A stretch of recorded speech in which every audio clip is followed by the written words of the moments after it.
the Happy Hour podcast with your host, Joel Fleischman. Welcome to the Happy Hour Joel Fleischman podcast, episode number 12. Cheers, everybody. Cheers. Thanks for coming on. First of all, that's forever a new tradition, right? That was good. That was a good start of the podcast. Yeah. Oh yeah, most definitely. I like that. That's good. Thank you for having a new tradition. Yeah, for sure. So you know what? We're going to do something totally different. I kind of like this. Why don't you guys introduce each other? Oh, okay. I'll start. Okay. I'm introducing Dan. Yeah. All right. So this is Dan Evers. Evers. I honestly don't know how to say your last name. Evers. Now, okay, never gonna forget. Dan is head of design and development. He takes on all the new programs that get implemented at Drexel and brings them on board, does all the research and development and everything for everything. He has a daughter named Josie and is married and just got back from a long vacation up in Minocqua and Michigan. Duluth. Yes. Oh, you did great. Minnesota. That was good. I mean, that was funny that I probably would have done. That was really good. Thank you. Yeah. All right. This is Amber. She's our. Can you say her last name or not? I can't. It's okay. That's why I ignored it. Kind of like drastic, like takes things to Andrastek? Yeah. There you go. All right. Sounds I good. got That it. was perfect. You should have went with it, yeah. Yep. All right. But no. She's been before she got on board with the design team. She was a cabinet designer. Now she's actually getting more involved in the interior design, virtual reality world of design. So right now she's pretty well entrenched in helping getting the Revit template set up so that our designers can hit the ground running with that. Let's see. You just recently moved. Yeah. I know that about you. Mm-hmm. Yes. With Ben Correct. Lee, shout out varsity, fellow co-worker. Can't not do that. You're from Manitowoc. Mm-hmm. Correct. That's about all I got. Okay. That's All good. Yeah, That was perfect. way better than I could have done either Nice. way. That was impromptu bio was good. I like Yeah. that. Okay, the reason I brought you guys on, people are always kind of poking the bear of the future, and you guys are the future. But I'm guessing not many people know what that means, right? So let's go back in history a little bit, how we got into this. So even a kind of a fun story. So Dan quit. You know that, Amber? I did not know that. Yeah, put in his 2 weeks. How long ago was that? About a year and a half ago. Yeah, Oh my a year and a gosh. half ago. It's a Okay. good story. Yeah. So tell me where your brain was at, what was going on, and then I'll kind of say what, my side, not my side of it, but my thoughts when I heard about it and what I think, my gut feeling, what kind of happened. Well, I was before doing this innovative side of things. I was pretty well entrenched in the residential design world, designing every day, day in and day out. Kind of fell into a little bit of a rut, but I had a bigger vision for what I wanted to accomplish and what I wanted. I was hoping that Drexel would, bring it to their attention and they would, roll with my vision as well. And brought it up to a few people. Maybe I didn't bring it up to the right people, but like I said, I just kind of got fell to the wayside a little bit. So I started looking for other opportunities and somebody that would listen to me and that would hear my vision of what I wanted to accomplish and where I think design world could grow it to be. Right. So we failed on a couple things, right? You pick up on those cues, Amber, That you as talked to. leaders. Yeah. I wanted somebody that would hear me Mhm. and listen to me. So a good reminder to all of us, we need to hear and listen to the up and comers in our company because we might lose them otherwise. Also, Dan, would you be here if we weren't growing? No. Right. So people ask Joe, why do you grow? Right. Joel's got a huge ego, must love boats. And I always say, if you know me well enough, I must have a place in Cabo. At this point, I'm never going to Cabo because I just always say Cabo as the place that I need to go to someday. Yeah. So that's not true. We grow to have people like Dan here because if we wouldn't have done that and given him a vision, right? So there's a couple things that we failed to do. We didn't give Dan a vision of his department or his career, right? We didn't hear, we didn't listen to him, and he didn't know the strategy. So he had no out. He had no out but to leave our org, So Then what happened? How did we really back in? How did you decide to stay? What literally happened? I think it's Well, we had a little powwow. Who was it? Well, me, Zach, Kevin. I think Nick was the store leader. He's like, go back to your desk. Come back. This isn't over yet. You can't do this. So then he said, and then I think, I don't know, it was Kevin that called me or whoever called me. He said, all right, you've got to come down to Campbell Square right now. Leave right now. Come down to Campbell Square. We got to sit down, hammer this, talk this out, talk it through, see where our visions are at. And then I don't know if you called or emailed me and said, we got a vision. I got a vision. I got to fill you in on where I'm at, what I've been thinking. We're on the same page. And so, yeah.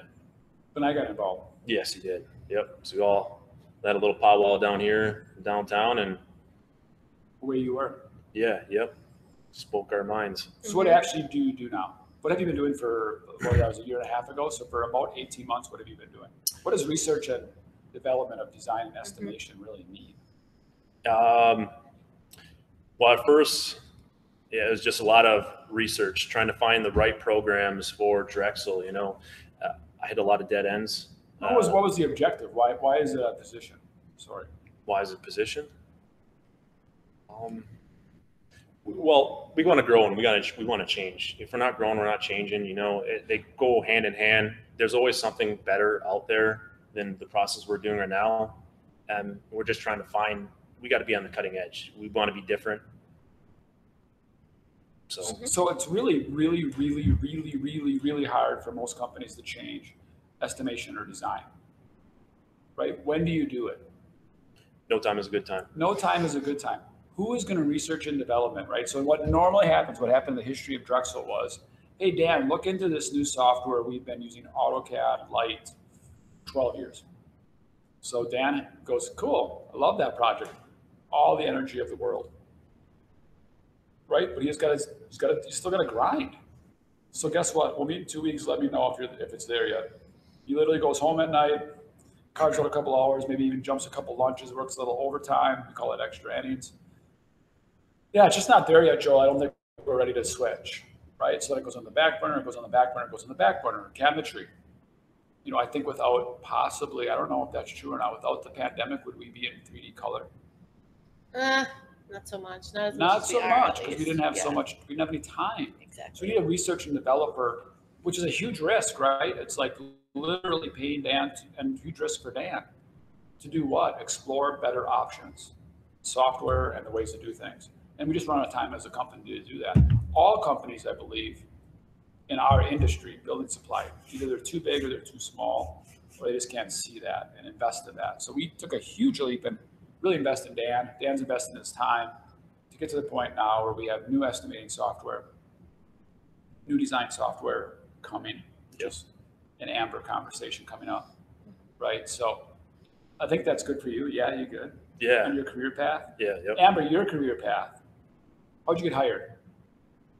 Went to school for interior design. Yeah. Started out at a company where I was selling flooring and I knew nothing about flooring. They don't teach you about flooring in interior desigin school. And there was no training, nothing. That's so true. Sad, really. It is. One of my best friends, Sarah Kane, shout out to her, told me about Drexel, said it's a 3-year training curve until you really feel comfortable in what you're doing. And I love that. And I love the training and everything. Got on board with cabinetry design and sales. And did that for the past 5 years. Got really, I really enjoyed, so a little bit background on me a little bit here. I, growing up, could not get pulled away from the computer from playing the game Sims, mainly because I love to build neighborhoods of houses. Like I would just build the houses. I'd never mess around with the people, whatever. And I would go in and I'd switch around the furniture, I'd switch around the finishes, all that stuff, just lived for it. I was in college when Sims came out. Yeah. Missed lunch and supper. For sure. And I was in a dorm, so there's no other food. It's not like I was grabbing nachos somewhere. Yeah. We skipped both meals that day to play Sims. Mm-hmm. Played like 14 hours straight when it came out. Easy to do. It was so Rosebud, bad. semicolon, exclamation point, get all the money in the world. No one told me that. It's a little What's cheat. Rosebud? It's just like this little cheat that you put in to like rack up all this money so that you can just keep. Yeah. I don't want to cheat that code. It's like cheating life. You got to work on the grind. I know. It's the But grind. I had to build neighborhoods. Yeah, you had things to do. No, I just like wanted to, like, you know me, I just want to dominate and win Yeah. the game. We're trying to win the game. I hear you. But no, so I got really, knowing that I could do that, then I'm in this program 2020 putting in kitchens. Then I have homeowners who are like, well, I just don't know what that's going to look like with my wood flooring versus a white tile flooring. Well, let me see what I can do about that. You put in a wood flooring, you put in a white tile flooring, send them a PDF, show both options. Oh my gosh, this helps me out so much. I just got so entrenched in that I just kept adding things into my drawings. I would add in this homeowner's dog just to be like, oh, look, and then I have Rufus in there or whatever in your kitchen, and they just thought it was the coolest thing. Did So it sell itself when you had that design? for sure, absolutely. Because you're selling the idea, right? Yes. You're not actually selling the cabinets. Nope. You're selling their dream. Yep, I'm selling myself. I'm selling Drexel. I'm selling what we can show them and do for them. Mm-hmm. So with that in mind, then Beth throws out during the quarantine, I'm home and we're on a Zoom call or something, and she's saying, there's this idea out there of bringing in virtual interior design to Drexel. And basically when a homeowner would look at a blueprint, whoever is that virtual interior designer can bring that up in a program and walk them through it in 3D to show them what everything will look like on the interior. I was like, sign me up. Sims on steroids. So you literally grew up playing Sims, and now we're going to pay you. I feel like we don't even have to pay you. She was keeping that in her back pocket for this very second. Like, I have no idea. Although, I got to throw this out there, Revit is not Sims. Oh, Revit right. is not Sims at all. So, yeah, so now I'm here and learning this program, and yeah. Is that enough background of? Yeah, that's really good. Okay, cool. That's really good. So we mentioned Revit. We'll just stay on that. What is it, right? Because right now in design, we use SoftPlan. Correct. When you got here, were we in AutoCAD or SoftPlan? AutoCAD. AutoCAD, which was when? 2012? 2012, right? No, 2014. I don't know. What year is it? 2020. 2014 then. Man, that's a young dad for you right there. I don't even know pandemic. Only the worst He year came back in to history. their first day back from vacation, so he's already like got emails and things. You're ever sitting on a podcast having a bush light. So, right, you started whenever you started 2012 with The 14. 14 with yep. SoftPlan.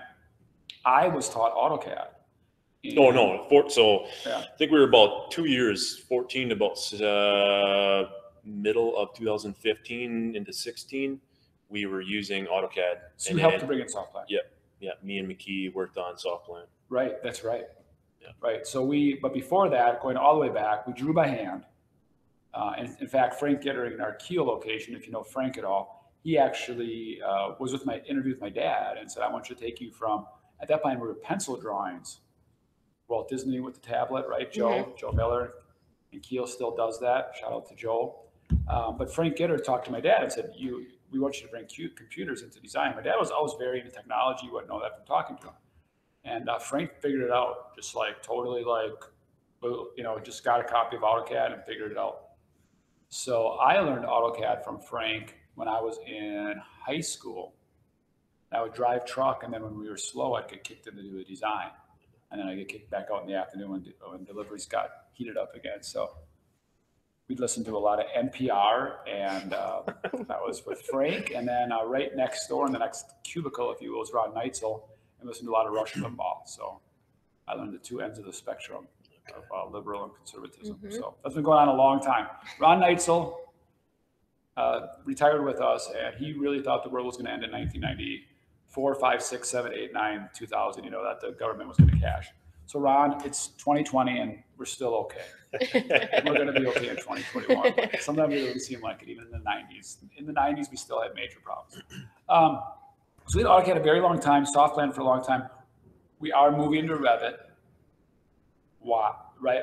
Why Revit? Why are we moving software design? What's the vision of that? The Google of computer programming, basically, or what is BIM programming? So we're just switching because it's Google? No, because it's I guess Google. you do your little. Yeah, I mean, what you're doing. I mean, what are you? I mean, So basically, Revit works with all of these other programs that we work with. You can go on the tangent of my tech and everything, but for myself, like there's a program. Time out. My wife hates when I interrupt people in the podcast. Sorry, Pam. Better at that. I'll just drink when you talk. Did you guys have this planned? No. Stage these questions. It seems like you go first. I go first. Okay, go ahead. So, creating more of that virtual interior design, we needed a program that brought our design software. So like what we do in SoftPlan right now, drawing up the homes, and then you're able to bring it into something that makes it 3D. Revit can make it 3D. However, plugging in different finishes, textures, things of that sort, not exact. I mean, they have really neat things that you can do, but time consuming, very, very time consuming, which is what we're learning with Revit in general. Everything is time consuming at this point, but just right now as we're bringing it up, getting it up to speed. But taking the design from blueprint or the idea to Revit, drawing it up in 3D, and then pulling that 3D model into another program. I'm just going to kind of bring this out there, Twinmotion. That I can plug all of the finishes in and everything and switch things around really easily, very fast, gives a great product, and that's what we'll be showing our homeowners. So again, just giving our homeowners our clients that vision. I mean, and just feeding off a little bit of Twinmotion, it's a phenomenal program, and whether we go that direction or not, the technology that's out there. I mean, you can dump your house into that model in this program, and you can change the season. So, I mean, you could see it sunny to winter on the snow on the ground. You can see a tree grow from, a day old to 100 years. So you have an idea of what that house is going to look like in that environment. I mean, many years to come. It's crazy the detail that goes into it. And I know that everyone hates when we say these 4 letters, but HGTV, I mean, that's what most of our clients are watching. I love it. That's not a dirty word. I know, but people hear shiplabs, renegades, whatever. People don't like them. Honestly, I kind of love them. Sorry, I'm just gonna throw that out there. But that's what our clients are seeing. They always love it. They never list it. I don't like that show. I'm not a fan. Too much drama. They just try to egg people on, like, make sure you fight with your husband about this. They do, but they never list their house because it's the house they love and they remodel it. How can you compete with that? Yeah. It's horrible. It's true. Sure. It's true. But that's what our clients are seeing. They're seeing Joanna draw up their house and then bring it into 3D and say, now we could do option 1, 2, or 3 and put the stairs here, here, or here. Well, most people can't see that by looking at just a blueprint, a plan. So when they look at that 3D image and then they're able to say, yep, this is what I want to do. Didn't they have marriage problems? They're over it? They're fine? I don't think so. I don't know. I don't know enough. I don't know enough. Okay. Probably People Magazine just started. Okay, People Magazine. Oh, same people who do Love It or List It. Thought I could trust People Magazine. Okay, yeah. So we need Revit as that base format because that's how college kids learn. That's how they're coming into the industry. But then it also speaks to other software, such as MyTech, right? So not only can we interior design off of it and do whatever. You can add Rufus, and Rufus can get fed a whatever Oreo and all this stuff, right? So that's great.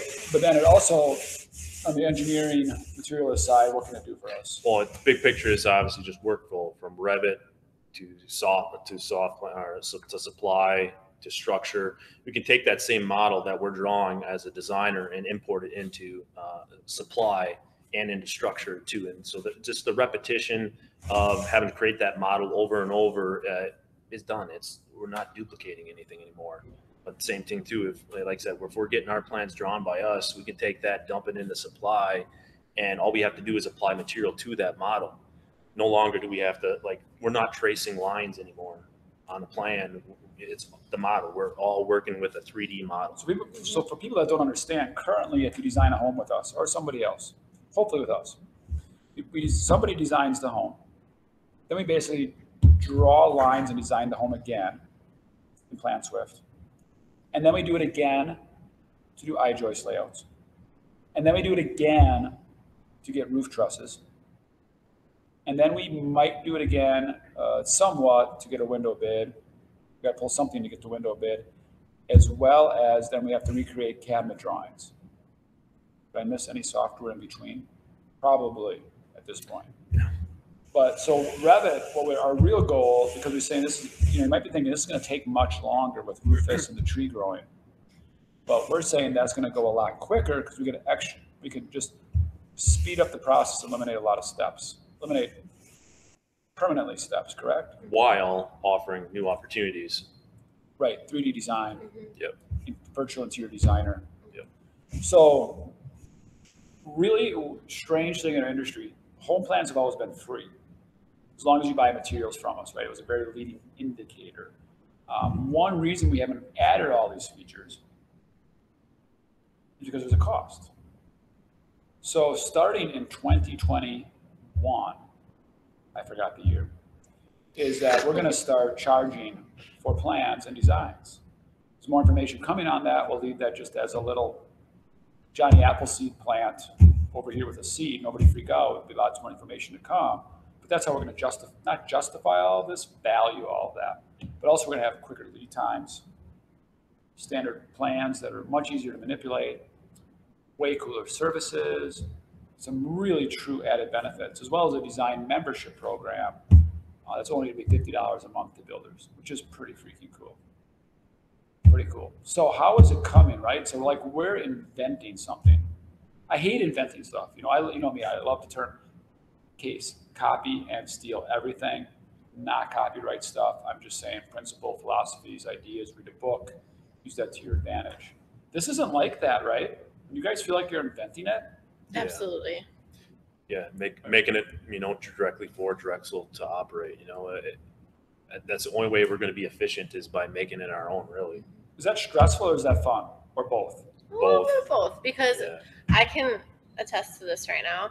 Creating just very simple idea, windows on a house. The window can have a transom. It could just be by itself. The window could have a prairie mullion. It could have a craftsman mullion. We need to be able to toggle that on and off. We need to be able to show all those options somehow. Those aren't things that are just in Revit automatically. We need to create them. So that's what I've been doing. And along with the help of some of our support team, but when I spend maybe like 2 or 3 hours on that and I just can't get it to work, and then you figure it out, it is the best feeling in the entire world. So it's stressful but rewarding at the same time. And that's all you do. She's been doing it for 6 months, right? This is what you've done for 18 months. It's been that long. Yeah, I know, right? Trial and error. It was kind of funny. Is it stressful or is it fun for you? Yeah, this is what I wanted. So I love doing it while it's not always a cakewalk, but the struggles, I feed off of that, and that's what drives me to, I can do this, I can do it better. There's something else out there, or a better way of doing things. And it's not whether, I feel like Drexel can help these businesses too, in these programs to push it to the next level.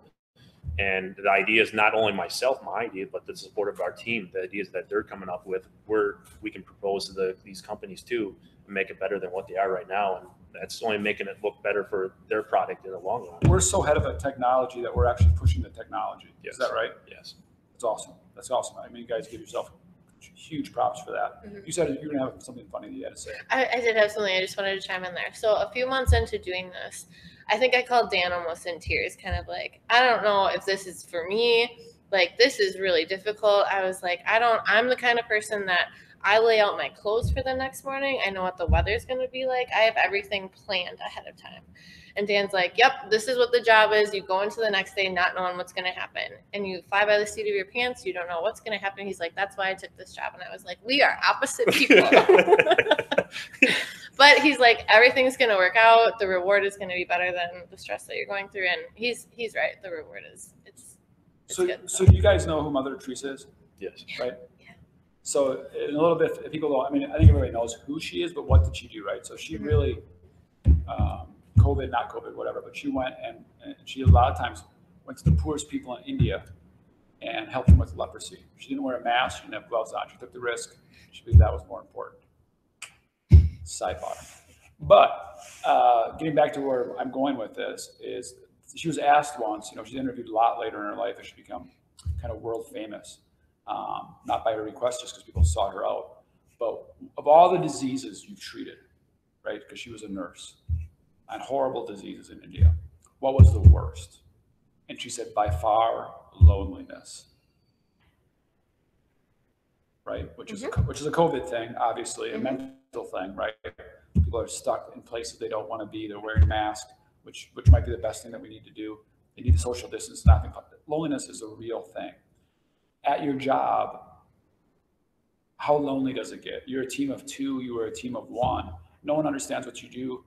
How often do I check in on you guys? Here and there, yeah. Mm-hmm. Monthly? Mm-hmm. Yeah. Weekly? Quarterly? I mean, it's a podcast. Never? I mean, not never, but it's like sometimes it'd be 2 or 3 times in a week, and sometimes it'd be every other week or every 2 weeks. Depends on it varies, yeah. Kind of like talking to your mom and dad when you move out of your house, right? Like sometimes you got a longer leash, sometimes you got a shorter leash. Yep. So talk to me about the loneliness. It has to be, or is it not? I mean, do you have other team members that you just bounce stuff off of? Or is it pretty lonely? They get pretty dark sometimes. Well, I mean, for me, honestly, I'm still in my cabinetry department where I'm working. So I still have people where they come up, how are things going? How is it? Shout out to the Brookfield cabinet team, but they're awesome. Like they're constantly checking in on me on how things are going. It's hard because what I'm working on, they don't exactly understand, but they believe in the vision. And I think that that's what's most important. And sometimes it's like, I feel like I'm on an island, but I'm really not, because you understand everything that I'm going through at the same time. So, yeah. Well, in Wrightstown, they threw me in the back corner. So I was alone for a very long time. But now I have Steve Cooney and Natalie back by me, and Larson comes and visit me occasionally, and Bach's always back there working, but supposedly. But yeah, so I mean, like I said, obviously the atmosphere, it hasn't really changed at all. I mean, I can still grind, and focus, but at the same time, I mean, as far as supply goes, I mean, right now, I think, I got Scott and Dave and Campbell Sport, and I got Fred and Joe and then Steve too, that I'm working pretty closely with, trying to get supply up and running and get it to the finish line. But then, like I said, from a Revit standpoint, working pretty closely with you. I mean, I think I talked to you probably 3 times a day, 4 times a day. Yeah. Constantly. So, I mean, it doesn't get it. I feel like we're connected to so many people and so many contacts that from that aspect, it's not lonely. I mean, go ahead. Sorry. Like I said, from that aspect, we're not lonely, because we're connected to so many different people. And you said it again, which was great, right? Core value connection. They're connected, but they still need to be connected, right? Without the people you mentioned, you would feel lonely. And we have to remember team members that have little different job titles, different job duties, work different shifts, work at home. They still need that connection, or they're going to leave the organization, or be really lonely, or both. Yep. So make sure we're building those connections when we see other people. It's a huge thing. You guys are on your own island, so I'm really glad you have those connections. That means the world to me. It really does. Okay, so we have, I give these people questions and we never ask any of them, right? So we have, there he is, Overturn. How are you? How are you? This is our executive producer, Holden Surway. Holden, what time is it? 3:05. 3:05, yeah. So we've been doing this about 25, 30 minutes, so we should get on to a different segment. Okay. They go fast. Thank you, Holden. This is Dan, Amber. Hey, Holden. nice to meet you. So kind of wrapping up, looking good, Holden? Yeah. All right, good. Kind of a neat setup. So going on to questions that I presented them ahead of time, Tim Ferriss's questions. They had, we're going to explore a couple of those, right? So the one, I have 2 that we want to explore today. They have 2 we want to explore. One is, both of them are my favorites, really. So you guys pick good ones, but I guess they're all my favorites. They wouldn't be on there. Which one did you pick? $100, right? So go ahead, Amber. So really, I asked them a question. So I'll ask it like they haven't seen it before. But a purchase that you made $100 or less in the last 6 months that's impacted your life. Absolutely. So within the last 6 months, I purchased the Peloton app on my phone. So what it is basically, you don't need the Peloton bike. You don't need the, whatever it is, $1,000, $2,000. I don't even know. It's kind of ridiculous, but you don't need that. Basically, this app has like strength workouts, meditation, yoga workouts, running outside, walking outside workouts. Actually, everyone in my family has it, and we all compete against each other. But it's nice because within the last, over 6 months since the beginning of the year, we were in quarantine. and I couldn't go to my yoga studio. I couldn't go to a gym. So I downloaded this and I was able to use it at home, and I was still able to do running workouts outside, and it got me out. And especially during a time like this when people are in quarantine or afraid to go to certain places like that, it's a good option. So I'm kind of promoting this right now. But also it is like $13.95 a month. So I know that comes out to more than $100. But shout out to Culture Club about the focus on fitness. You have $100 to spend on that, so it comes out to less than that. So Do the workouts pop up daily? Like, this is your yoga today, or you can select it. So what's nice you is just that scroll through it. Yep, you just scroll through it, select what you want to do. So like, Can you just scroll through YouTube for free?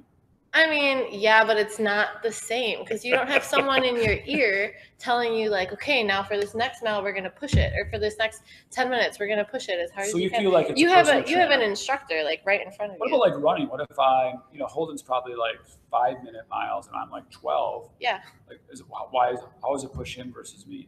Because it's just telling you about like your posture and things like that, like things that you're not really thinking It's just about. coaching. Yeah. So it's always coaching you. Exactly. Okay. Exactly. It's not just telling you, it's coaching you. Mm-hmm. Okay. Yep. And like I said, you can select it based on what time. Like I do like 10-minute core ones in the morning because that's all I have time for. Right. You know what I mean? Yeah. It's not what you have time for. It's what you allow Exactly. yourself time Exactly. for. Yes. We have to explore that. No. Okay. Great. Okay. So how about you? Got $100 on or less? I actually, this was a tough one for me, but it came down to actually, growing up, living on a farm, we bought pigs. So buy a pig, I think the cost is between $40 to $60. So initial cost is under $100. To raise a pig, much more expensive. But I was in 4-H. So You listened to the last 6 months of this historical pig story. This is a historical. I mean, I've done this many years. You still do it? No, not no more. Oh, But did you show it? You did the round of Yep. guys putting their arms up. Yep. The bit on your pig, yeah. What was the best name of any pigs you had? Oh my. Ooh, I don't know. It's been a while, but Any favorite pig you had? Wilbur. You can't Bacon. I name think them. the best name for a pig is Bacon. You can't name them knowing what's gonna happen. Yeah. No, Wilbur. That's what- Holden thinks Wilbur. Yeah. Yeah, I get where it's from. I got Babe. Why not Babe? Pig. I don't know, but it like I said, for me, Not supposed to while name it. Yes. well, Exactly. it's okay because I still love bacon and ham and Yeah, a little pork chops. steak. Can't go Pork wrong. chops, good. It's good. Okay, that's fair. That's okay. For mine was not 6 months either. So I'll cheat it. I should have a new one every time, but this one just popped in my head, and I've done blogs on it before. Good for a young dad. I put 1,000 marbles in a bowl for about $40, and every marble represents a Saturday with my children until my youngest is 18. And every Saturday I take one out, and I do it very, very religiously. And I keep it in my pocket that day when I want to do something for myself, or if I'm just distracted, or if I'm annoyed, or if I just want to be disengaged and watch a movie Saturday afternoon. I think about that marble. I pick it up, I keep it in my pocket. I said, okay, I got one less. And I keep it right on my dresser next to my bed, and it's going down. I've had it for about, it might be already a year to 2 years. My son's 11. I got 7 years of Saturdays left, so I got 7 times 5. I got about 300 marbles left, and then they'll be gone. They'll be 18. I'll be okay. I'm ready for that. But every time you take a marble out, and I hope to make it that long, right? Not any of the marbles are promised. It's not a guarantee I'm going to get all 3 of my kids and my wife and I healthy through anything. So I'm a big believer in my marbles. So hopefully I get to see all the marbles. Hopefully I get to have more marbles after that, but God doesn't guarantee that. So when I pick up that marble, I'm always blessed. Today I get one more marble. So that's what I do. Yep. Okay, so the last question that we're going to do might be my favorite one. In fact, I thought we could do a Drexel billboard sometimes and pick somebody's favorite quote. Would be cool as hell. So the question is, if you had a unlimited money, unlimited resource, the biggest billboard that could scream it out to all 4.4 billion people in the world, or 5.8 million in Wisconsin, what would your billboard say? So one I thought of was just pretty simple. Just be the change. I mean, in today's society, I mean, everyone can take it to heart, and where it feeds to me very personally is both from here at my career here, and every day I kind of just feed off of that. But from a personal standpoint too, while I grasp change here at work, my personal life, it's the total opposite end of the spectrum. Is it changes very difficult for me. So I just yeah. So like I said, it just make the most of everything in the time you do got, and like I said, embrace it, run with it. So awesome. All right, Dan's gonna get emotional. Have a drink of your beer. Yeah. That's a Busch Light. All right. All right, mine would be the phrase "La vie en rose," and that's because it means to view life through rose-colored glasses. So to have a delightful outlook on life. The reason why this phrase means so much to me is because I actually have it tattooed on my arm in my grandmother's handwriting. Oh, give that out to the camera. Grandmother's writing? Grandma Betty's handwriting. Oh, wow. Because during a really hard time through her life, she got really negative, and she is the most positive, uplifting person that I know. Always brings humor to the table, always is in your face about what's going on, and always wants to brighten your day. And to see her like that really, really just wasn't in her character. And it's a reminder every day to look at things on the bright side, to have the right outlook. So La vie en rose. Awesome. Anything we want to cover that you were hoping we were going to cover? Do you want to talk about the third question? I think I kind of do. Yeah. Something's pulling me to talk about it right now. Perfect. So the third question was... I call that the Holy Spirit. Ooh. I totally believe in that. That whisper is God. Like, trust that instinct. Mm-hmm. That's not like some genetic thing. Think about that. Like, that's not like some DNA thing, right? Yeah. Like, that's a real thing. Go for it. Third question was, what book has brought like a gift to your life, right? Yeah. So currently, I'm a very slow reader. So actually, it's been since like 4th of July I've been reading this book. It's called Beauty in Broken Places. And it's about a husband and wife who get on a plane, and her husband has been in medical school for like the past however long. And they're on the plane, and he's just super smart, and like maybe 29 years old, 30 years old. And they have a baby on the way, and they're on the plane heading to Seattle. And he looks at his wife and says, "Honey, is there something weird with my eye?" And his left eye, his pupil is about the size of his entire eye. And all of a sudden he's gone like that. And he didn't pass away, but he had like a very crazy 1 in like 3 people in the world have this kind of a stroke. And the whole story, I'm not finished with the book yet, but he's recovering slowly. But it's just about how you have to take advantage. Same thing with the marbles. You have to take advantage of every moment. Be present.